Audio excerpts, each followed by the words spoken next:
প্রথমেই প্রশাসনকে বলতে চাই, আপনারা শান্ত সুষ্ঠ চুনারুঘাটকে অশান্ত করে তুলবেন না। আমি আপনাদের বলতে চাই, সুমন ভাইকে যারা হত্যার হুমকিদাতা তাদেরকে অতি দ্রুত আইনের আওতায় এনে দৃষ্টান্তমূলক শাস্তি প্রদান করবেন। আমি বলতে চাই, সুমন ভাই আমাদের চুনারুঘাট মাধবপুরের শেষ আস্থার স্থল। যদি সুমন ভাইয়ের কিছু হয় তাহলে আমরা তরুণ যুবক যারা আছি আমরা ঘরে বসে থাকবো না। সুমন ভাইয়ের জন্য প্রয়োজন হলে আমরা জীবন দিয়ে দিব। আসছি আমরা প্রতিবাদ জানাতে। আমরা শান্তপ্রিয় মানুষ, শান্তভাবে থাকতে চাই। আমি প্রশাসনকে বিনীতভাবে অনুরোধ জানাই, আপনারা প্রয়োজনীয় ব্যবস্থা নেন, অন্যথায় আমরা শুধু চুনারুঘাট মাধবপুর না পুরো বাংলাদেশ অচল করে দেব। আমি সাবধান করে দিতে চাই, আপনারা অতি দ্রুত ষড়যন্ত্রকারীদের গ্রেফতার করুন, আইনানুগ ব্যবস্থা নিন, আর নয়তো আমরা রাজপথ ছাড়বো না। রাজপথে আমরা রক্ত দিতে প্রস্তুত। মাননীয় প্রধানমন্ত্রী জননেত্রী শেখ হাসিনার কাছে আকুল আবেদন, মাননীয় নেত্রী আপনি 18 কোটি মানুষের আশ্রয়স্থল, 18 কোটি মানুষের শেষ ঠিকানা। মাননীয় নেত্রী, আমি ছাত্রলীগের একজন ক্ষুদ্র কর্মী হিসেবে আপনার কাছে সবিনয় অনুরোধ জানাই, আমাদের নেতা, আমাদের অভিভাবক, একজন ভালো মানুষ ব্যারিস্টার সুমন ভাইকে আপনি বাঁচাবেন। আপনি ব্যারিস্টার সুমন ভাইয়ের জন্য যথেষ্ট সিকিউরিটি ব্যবস্থা করে দিবেন। তারা একত্র হতে পারে নাই, কিন্তু ব্যারিস্টার সাইদুল হক সুমনের এই যে গত প্রোগ্রামের মধ্যে আলিয়া মাদ্রাসার প্রিন্সিপাল এসে বক্তব্য দিয়েছেন এবং কওমি মাদ্রাসার প্রিন্সিপাল এই পর্যন্ত এই ফিতনা সৃষ্টির পর থেকে তাদেরকে একত্র করতে পারে নাই। একমাত্র ব্যারিস্টার সুমনের ভালোবাসায় সুন্নি জামাতের আলেমরা আসছেন এবং কওমি যাদেরকে আমরা তবলিগ বলি তারা আসছেন, এসে মানববন্ধন করেছেন।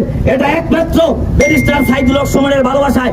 নিঃসন্দেহে মাননীয় প্রধানমন্ত্রী আপনি জানতে পারতেছেন বা আমাদের এই পথসভা বা বিভিন্ন প্রোগ্রাম দেখে, যেটা কেউ কোনোদিন সম্ভব করতে পারে নাই, সুন্নি ওয়াহাবি এদেরকে একত্র করা। আজকে দল মত নির্বিশেষে ব্যারিস্টার সুমনের জন্য মানুষ একত্রিত হয়েছে।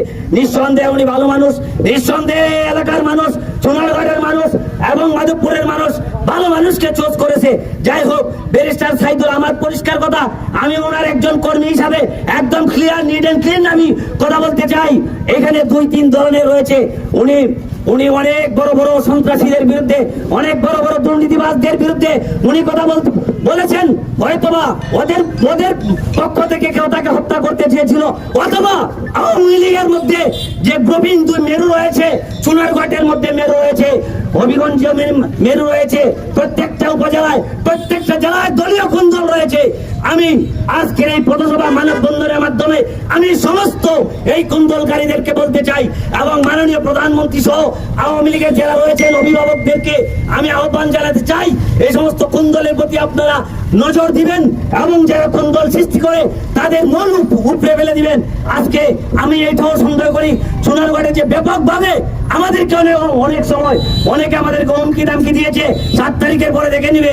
যাই হোক, চুনারুঘাটের রাজনৈতিক কুন্দলের কারণে হতে পারে, এটা খতিয়ে দেখার জন্য এবং যাদের বিরুদ্ধে, সন্ত্রাসীদের বিরুদ্ধে, অন্যায়কারীদের বিরুদ্ধে ব্যারিস্টার সাইদুল হক সুমন কথা বলেছেন, ওদের মধ্যে থেকে হতে পারে। শুধুমাত্র বড় বড় সন্ত্রাসীদেরকে চিন্তা করলে হবে না, ছোট একটি মানুষও কিন্তু ব্যারিস্টারকে চুনারুঘাটের কোন রাজনৈতিক কুন্দলের কারণেও কিন্তু তাকে হত্যা করতে পারে। কি বলেন আপনারা? আজকের এই প্রতিবাদ সভার মাধ্যমে, আজকের এই মানববন্ধনের মাধ্যমে আমি পরিষ্কার মেসেজ দিতে চাই, যারাই এটার মধ্যে জড়িত আছে তাদেরকে আইনের আওতায় এনে যথাযথ শাস্তির দাবি জানিয়ে আমাদের কথা স্পষ্ট যে আমরা প্রশাসনের কাছে আহ্বান জানাই যে আপনি বিভিন্ন সংস্থার মধ্য দিয়ে, এজেন্সির, প্রশাসনের এজেন্সির মধ্য দিয়ে সেই জিনিসটা বিবেচনায় আপনারা নেন। যারা ব্যারিস্টার সাইদুল হক সুমনের বিপক্ষে নির্বাচন করেছে বিভিন্ন দলের, তারাও আজকে ব্যারিস্টার সুমনের পক্ষে আজকে কোনো আপোষ নাই। আমরা ব্যারিস্টার সুমনের ভালো কাজের জন্য আমরা আজকে এখানে সমাবেত হয়েছি। এই জিনিসটা আপনারা যদি লক্ষ্য করেন, যারা নৌকার নির্বাচন করেছে, যারা ইগলের করেছে, যারা নির্বাচন বর্জন করেছে, এখানে 3টা পক্ষ এক হয়েছে।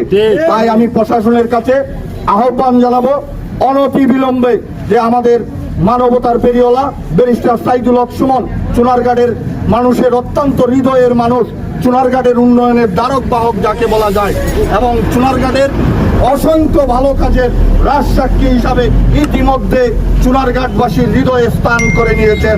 তাই ব্যারিস্টার সুমনকে চুনারঘাটবাসী কেন সারা বাংলাদেশের মানুষের হৃদয়ে স্থান করে নিয়েছেন সেটা মুছে ফেলা যাবে না।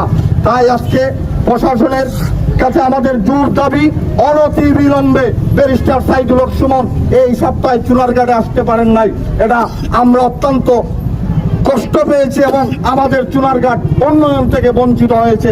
উনি যদি আসতেন আরো অসংখ্য রাস্তাঘাট সহ মসজিদে উনি অনুদান দিতেন, সামাজিক অনুদান দিতেন, সেই সব থেকে চুনারঘাটবাসী বঞ্চিত হয়েছে।